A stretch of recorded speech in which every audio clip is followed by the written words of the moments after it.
कभी कभी मन बड़ी दुविधा में उलझ जाता है जब हमारे भावी कर्णधार कुछ ऐसे प्रश्न पूछ बैठते हैं जिसका जवाब देना बड़ा मुश्किल हो जाता है।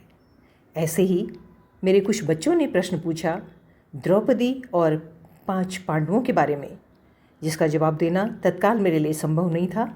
और फिर मैंने जानकारी ली पद्म पुराण से। पूर्व काल में उज्जैन में एक ब्राह्मण रहता था। उसके 5 पुत्र थे। उनके नाम थे कवि, शुचि, दृढ़, दांत और हंस।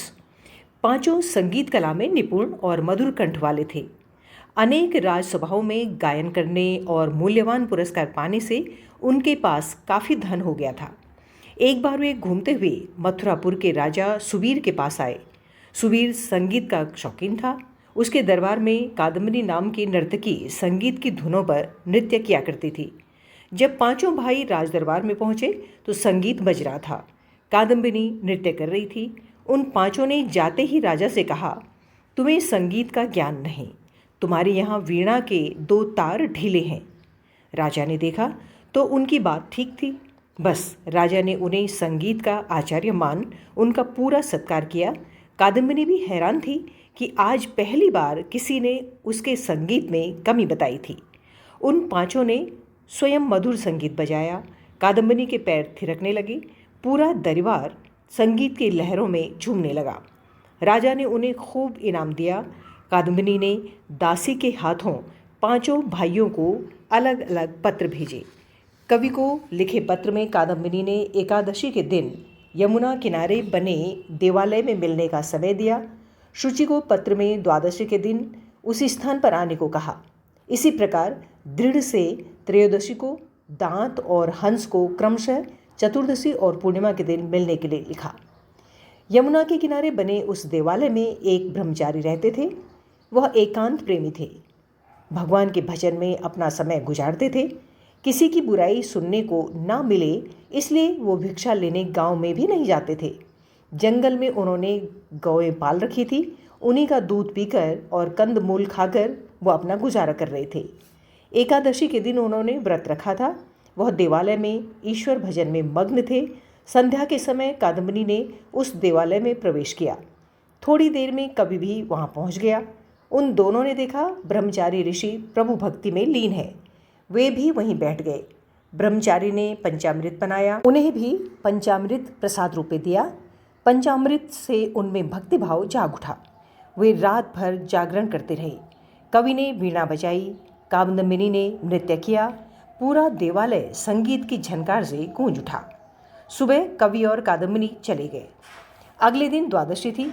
ब्रह्मचारी मंदिर में साधना में लीन थे। तभी शुचि ने मंदिर में प्रवेश किया। कुछ देर बाद कादम्बिनी भी आ गई। उन्होंने ब्रह्मचारी को भक्ति करते देखा तो स्वयं भी भक्ति में लीन हो गए। जब ब्रह्मचारी उठे तो उन्होंने एक युवक और युवती को प्रभु भक्ति में डूबे देखा। उन्होंने आशीर्वाद दिया और प्रसाद रूप में पंचामृत प्रदान किया। प्रसाद लेकर कादम्बिनी ने भगवान की मूर्ति के सम्मुख सारी रात नृत्य किया। शुचि ने वाद्य यंत्र बजाया। प्रातःकाल दोनों चले गए। अगले दिन दृढ़ आया। उसने भी पूरी रात भगवान के सम्मुख संगीत साधना की। कादम्बिनी नृत्य करती रही। चौथे दिन दांत आया। उसने संगीत के नए नए सुर बजाए। 5वें दिन हंस आया। ब्रह्मचारी भक्ति में लीन थे। कादम्बिनी भी आ गई। जब ब्रह्मचारी भक्ति से उठे तो उन्होंने उन दोनों को पंचामृत प्रदान किया। रात को कादम्बिनी ने नृत्य किया। हंस ने वीणा बजाई। सुबह जब वे जाने लगे तो ब्रह्मचारी ने कादम्बिनी को एकांत में बुलाकर पूछा, बेटी, तुम प्रतिदिन यहाँ आती हो, सारी रात नृत्य करती हो, आखिर तुम ईश्वर से क्या चाहते हो? नर्तकी बोली, मुनिवर, मैं इन 5 भाइयों के स्वर और संगीत पर मोहित हूँ। मैं चाहती हूँ कि मुझ में इनके संगीत पर नृत्य करने की शक्ति आ जाए। ब्रह्मचारी ने कहा, बेटी, तुम वास्तव में इनकी अधिकारी हो, तुम्हें सब आ जाएगा। कादम्बिनी ने उनके चरण स्पर्श किए और संकोच भाव से एक ओर खड़ी हो गई। वह पुनः बोले, मैं तुम्हारे मनोभावों को समझ रहा हूँ बेटी। तुम इनमें से जिसे पति के रूप में वर्ण करना चाहो, मुझे उसका नाम बताओ। कादम्बिनी सोच में पड़ गई। किसका नाम ले? वो तो 5 को चाहती है। ब्रह्मचारी ने सोचा, नारी लज्जा के कारण पति का नाम नहीं ले रही है। उन्होंने आशीर्वाद दिया, पुत्री, जो भी तुम्हारे मन में है अगले जन्म में पति रूप में वो तुम्हें मिले। नर्तकी ने सुना और सोचा, ये तो अनर्थ हो गया, पर अब क्या हो सकता था। ब्रह्मचारी का वरदान झूठा नहीं हो सकता।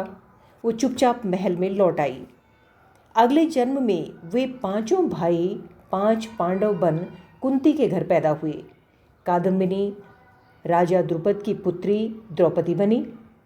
समय के साथ मुनि के वचनानुसार द्रौपदी 5 पांडवों की पत्नी बनी। और इस तरह मुझे उन बच्चों के द्वारा पूछे गए प्रश्नों का जवाब मिल गया और मैंने उन्हें ये सच्चाई बता दी। सारी ऐसी अनबूझ पहेलियाँ हैं जो हम समझ नहीं पाते हैं, लेकिन जब हम अपने वेद और पुराणों का अध्ययन करते हैं तो सच्चाई हमारे सामने आ जाती है। धन्यवाद।